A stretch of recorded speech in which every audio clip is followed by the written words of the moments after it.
Hey y'all, this is Lydia. I'm going to do some card pulls from the Wild Unknown Tarot deck. And it's just, I think, fitting. It seems like we're in sort of a wild unknown energy. The energies are intense. I'm feeling this Saturn-Uranus square that's happening for the final time this month. Yeah, it starts this month. It's already an orb.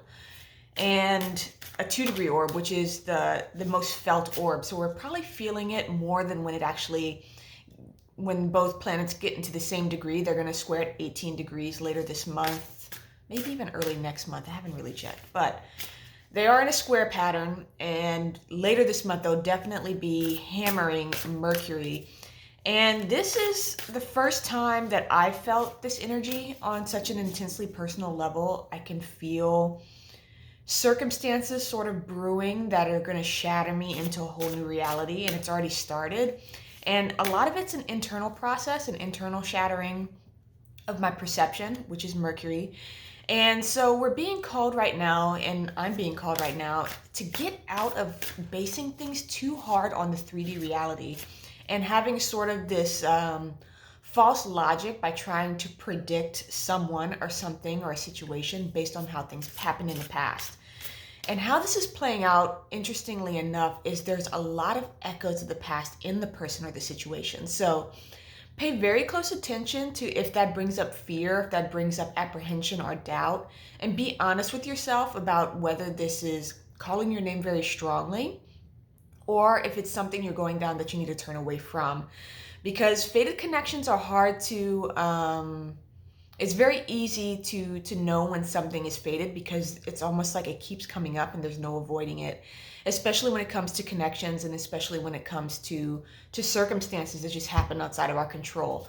So pay very close attention to your judgments that are coming up. If you're finding things being like, okay, this feels very new on one hand, but there's all these synchronicities and echoes of the past on the other hand.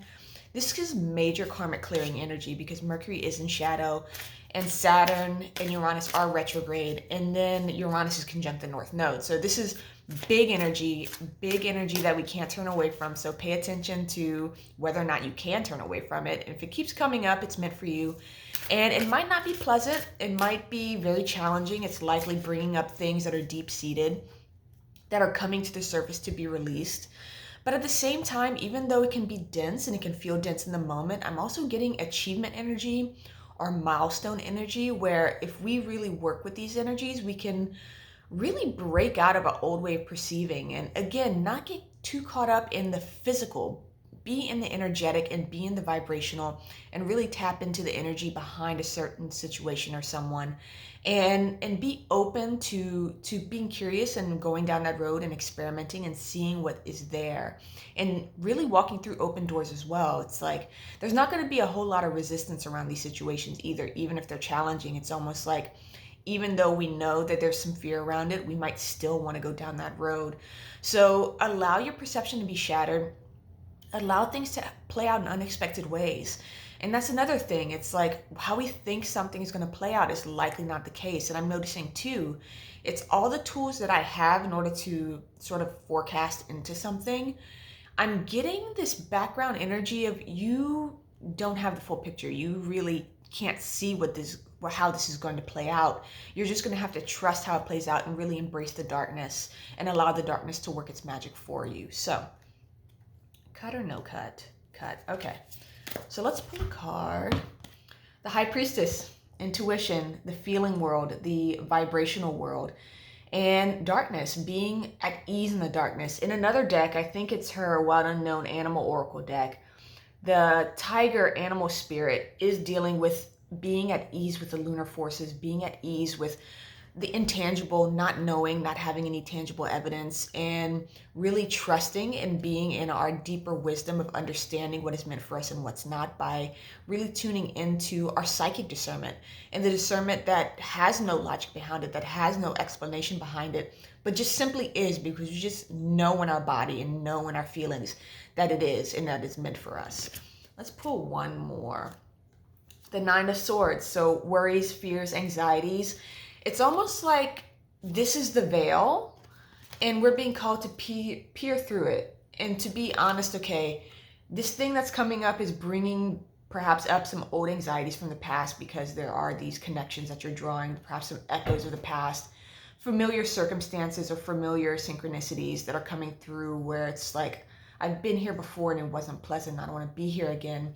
We're being asked to see past that, because on one hand, we've grown a lot and we've changed a lot over the past, 2-3 years, and we're not who we were. And so it's almost like, I don't want to say test, but it's almost like the veil is there to strengthen us and to bring a skill in to material manifestation of, okay, this is an important skill to be able to peer through your anxieties and your fears. It's a skill to be able to see past them into the truth of a situation. And the only way to really see the truth of the situation is to go into it and to explore it, and to also trust ourselves enough to be able to navigate it from a high place, from a wise place. And the underlying is the Eight of Cups, walking away from old chores into new realities, walking into the unknown, leaving the known and trusting the unknown. And there's a big black mountain here, which in symbology is challenges and facing challenges, which is another thing that's coming up too. It's like, okay, this is scary. I can see can probably be a challenging situation, but we're being called to face it because there's a gift or an opportunity waiting there for us. Yeah.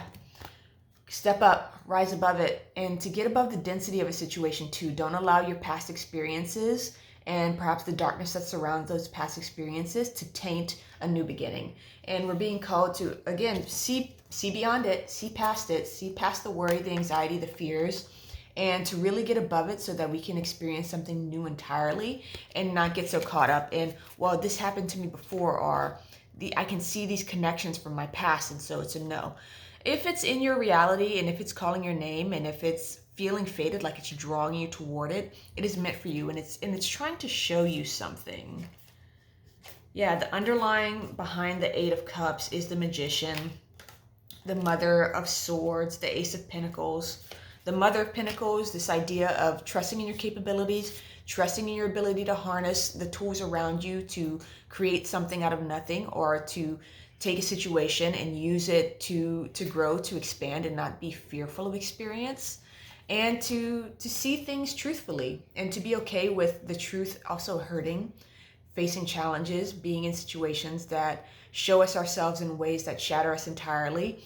But we're being reminded too that the shattering is to service. And when we burn through these old things from the past and really allow ourselves to be surprised by what's possible now, we're clearing karma and we're purifying. And this is a big purification energy too. And it can come through with conflict. It can come through with challenge again. And this is also tied into the Mars retrograde we're heading into. So practice patience, definitely keep your calm, but at the same time, don't turn away from an open door just because it feels familiar. Allow it to reveal something new entirely by going into it. So I'm sending love and wishing you well. Bye.